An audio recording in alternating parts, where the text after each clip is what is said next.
കേരള രാഷ്ട്രീയത്തിൽ മുഖ്യമന്ത്രി പിണറായി വിജയനെതിരെയും അദ്ദേഹത്തിന്റെ സർക്കാരിനെതിരെയും വിട്ടുവീഴ്ചയില്ലാത്ത പോരാട്ടം നടത്തുന്ന മാത്യു കുഴൽനാടൻ വീണ്ടും ഒരു നിയമ പോരാട്ടത്തിൽ കൂടി വിജയിച്ചിരിക്കുകയാണ്. മുഖ്യമന്ത്രിയെ വിമർശിച്ചതിന്റെ പേരിൽ കൊടുത്ത കേസുകൾ ഒന്നൊന്നായി പൊളിഞ്ഞു വീഴുന്നു. ഇത്തവണ സർക്കാരിന്റെ വേട്ടയാടലിൽ നിന്നും നീതി നേടിയെടുത്തത് കോൺഗ്രസ് വനിതാ നേതാവ് വീണ നായരാണ്. വീണയ്ക്ക് പിന്നിൽ പാറ പോലെ ഉറച്ചുനിന്നത് മാത്യു കുഴൽനാടനാണെന്നാണ് വീണ ഇപ്പോൾ തുറന്നു പറയുന്നത്. മുഖ്യമന്ത്രി പിണറായി വിജയനെതിരെ സോഷ്യൽ മീഡിയയിൽ വിമർശനം ഉന്നയിച്ചതിന്റെ പേരിൽ രജിസ്റ്റർ ചെയ്ത കേസ് സർക്കാർ പിൻവലിക്കുവാൻ തീരുമാനിച്ചെന്നാണ് കോൺഗ്രസ് നേതാവ് വീണ എസ് നായർ സോഷ്യൽ മീഡിയയിലൂടെ തുറന്നു പറഞ്ഞത്. 6 വർഷം നീണ്ടുനിന്ന നിയമ പോരാട്ടത്തിനൊടുവിൽ കേസ് പിൻവലിക്കാൻ സർക്കാർ തീരുമാനിച്ചു എന്നാണ് വീണ ഫേസ്ബുക്കിൽ കുറിച്ചത്.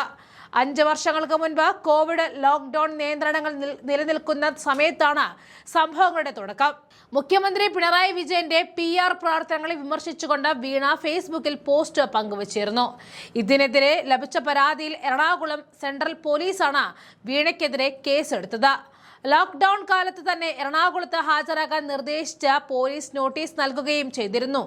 അന്ന് പ്രൊഫഷണൽ കോൺഗ്രസിൽ സജീവമായിരുന്ന വീണ നിലവിലെ മൂവാറ്റുപുഴ MLAയും പ്രൊഫഷണൽ കോൺഗ്രസ് മുൻ പ്രസിഡന്റുമായ മാത്യു കുഴൽനാടന്റെ സഹായം തേടുകയായിരുന്നു. അദ്ദേഹത്തിന്റെ നിർദ്ദേശപ്രകാരം ഹൈക്കോടതിയിൽ കേസ് ക്ലോസ് ചെയ്യുന്നതിനായി ഹർജി നൽകി. നീണ്ട 6 വർഷത്തെ നിയമ നടപടിക്കൊടുവിലാണ് ഇപ്പോൾ കേസ് പിൻവലിക്കാനുള്ള തീരുമാനം ഉണ്ടായിരിക്കുന്നത് എന്നും വീണ തുറന്നു പറഞ്ഞു. തെറ്റുകൾ കണ്ടാൽ അത് ഇനിയും വിമർശിക്കും. മുഖ്യമന്ത്രി വിമർശനത്തിന് അതീതനാണെന്ന് ആരെങ്കിലും കരുതുന്നുണ്ടെങ്കിൽ അവർക്ക് തെറ്റി. മാത്യു കുഴൽനാടൻ MLAയോടുള്ള നന്ദി വാക്കുകൾക്കപ്പുറമാണ്. വീണ എസ് നായർ കുറിച്ചത് ഈ വാക്കുകളാണ്. തന്റെ പോസ്റ്റിന് താഴെ 2 മണിക്കൂറിനുള്ളിൽ പോസ്റ്റ് പിൻവലിച്ചില്ലെങ്കിൽ അഴിയെണ്ണിക്കുമെന്ന് ഭീഷണി മുഴക്കിയ വ്യക്തിക്ക് കാലം മറുപടി നൽകിയെന്നും വീണ തന്റെ കുറിപ്പിൽ പരിഹസിച്ചു. തന്നെ കൊടുക്കാൻ ശ്രമിച്ച വ്യക്തിക്ക് തന്നെ പിന്നീട് നിയമ നടപടികൾക്ക് നേരിടേണ്ടി വന്നത് ദൈവനീതിയാണെന്നും അവർ കൂട്ടിച്ചേർത്തു.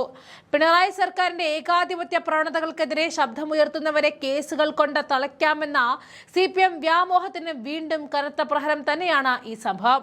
പോരാട്ടം നടത്തി മുട്ട് മടക്കി വെച്ചു എന്ന് തന്നെ പറയണം. മാസപ്പടി വിവാദത്തിലും കരിമണൽ ഖനനത്തിനും മുഖ്യമന്ത്രിയുടെ കുടുംബത്തെ വരെ പ്രതിക്കൂട്ടിലാക്കി വിറപ്പിച്ച മാത്യു കുഴൽനാടനെ തളയ്ക്കാൻ സർക്കാർ സകല സംവിധാനങ്ങളും ഉപയോഗിച്ചിരുന്നു. വിജിലൻസ് അന്വേഷണങ്ങളും വീട്ടിലെ ഭൂമി അളക്കലും കൊണ്ട് അദ്ദേഹത്തെ ഭയപ്പെടുത്താമെന്ന് കരുതിയവർക്ക് തെറ്റിപ്പോയി.